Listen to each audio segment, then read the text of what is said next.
नमस्ते दोस्तों, स्वागत है आप सबका हमारे चैनल में।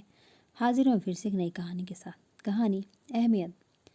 राजीव आज फिर लता को उसकी औकात दिखाकर दफ्तर के लिए निकल गया, और वो दिखाए भी क्यों ना, क्योंकि लता एक घरेलू महिला है।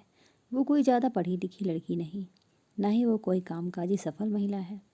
उसका काम सिर्फ कपड़े धोना, खाना पकाना, बिस्तर लगाना, घर की सफाई करना, बच्चों को अच्छी तालीम देना, घर के बड़े बूढ़ों का ध्यान रखना और घर में आए मेहमानों का स्वागत करना ही तो है। इन सब काम की क्या अहमियत है, यह तो कोई भी नौकरानी कर सकती है। यह सब सोचकर लता ने अपने गालों में आए आंसुओं की बूंदों को साफ किया और फिर अपने कामों में जुट गई। रोज़ की तरह राजीव का फ़ोन आया कि वो देर से घर आएगा, खाना बाहर ही खाएगा। लता समझ गई थी कि पिएगा भी बाहर। पहले तो लता रोज़ राजीव से इस बात के लिए लड़ती थी और वो यह कहकर फटकार देता कि वो मेहनत करता है और कमाता है, वो जो चाहे वो करे।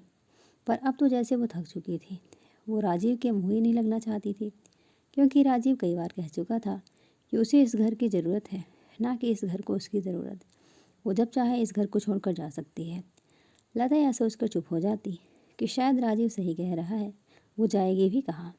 मायका तो बचपन से ही पराया होता है। अगर घर की बेटी 4 दिन भी ज़्यादा रुक ले तो आस पड़ोस वालों के कान खड़े हो जाते हैं। नाते रिश्तेदार चुटकियाँ लेना शुरू कर देते हैं और बात माँ बाप की इज्जत पर बन आती है। यही सब सोचकर लता अपमान के घूंट पी कर रह जाती।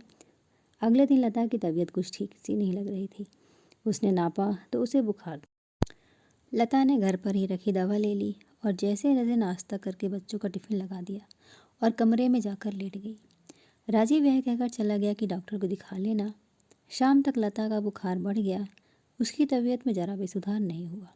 उसने राजीव को फ़ोन किया तो उसने कहा कि वो आते वक्त दवा ले आएगा। राजीव ने लता के पास दवा रख दी और कहा, ले लो, क्योंकि उसने दवा लाने का इतना महान काम जो किया, पत्नी ऐसा नहीं कर सकती।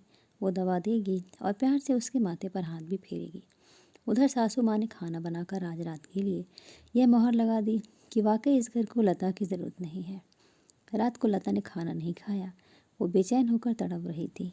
उधर राजीव चैन की नींद सो रहा था। सोए भी क्यों ना, उसे अगले दिन काम पर जो जाना था। वो कमाता है, इस घर को उसकी बहुत आवश्यकता है। अगले दिन राजीव दवा की कहकर चला गया और रात के डॉक्टर के पास चलना अपना महान फ़र्ज निभाकर चला गया। उधर सास ने भी बीमारी में हाथ पैर चलाने की नसीहत देकर महानता का उदाहरण दे दिया। शाम को लता की तबीयत और बिगड़ गई। सास ने राजीव को फ़ोन किया। राजीव ने कहा कि वो अभी आता है, पर राजीव को यह कहे भी 1 घंटा हो गया। फिर राजीव को दोबारा फ़ोन किया, तब तक लता मौत के करीब पहुंच चुकी थी। राजीव घर आकर उसे अस्पताल ले गया, तब तक लता मर चुकी थी।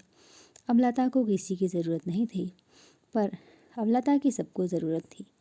आज लता की 13वीं हो चुकी थी। दिलासा देने वाले मेहमान सब जा चुके थे।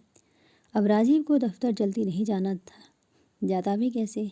अब उसे घर के बहुत से काम करने थे, जो लता के होने पर उसे पता भी नहीं चलता था।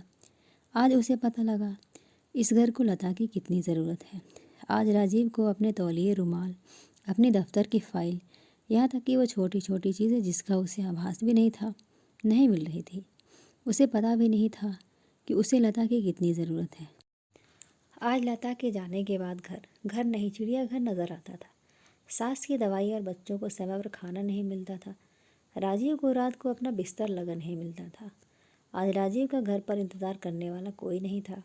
उसको किसी को बताने की आवश्यकता नहीं कि वो कहाँ है और कब आएगा, क्योंकि कोई पूछने वाला ही नहीं। आज राजीव की लता की बहुत ज़रूरत है, पर लता को यह साबित करने के लिए मेरी भी ज़रूरत है सबको, मौत को गले लगाना पड़ा। उसे अपनी अहमियत बताने के लिए इस दुनिया से विदा होना पड़ा। आज सबने मान लिया कि लता को इस घर की नहीं, इस घर को लता की ज़्यादा ज़रूरत है। दोस्तों, कहानी आपको कैसी लगी ज़रूर बताइएगा। लाइक करिएगा, चैनल पर नए तो चैनल को सब्सक्राइब करिएगा। धन्यवाद।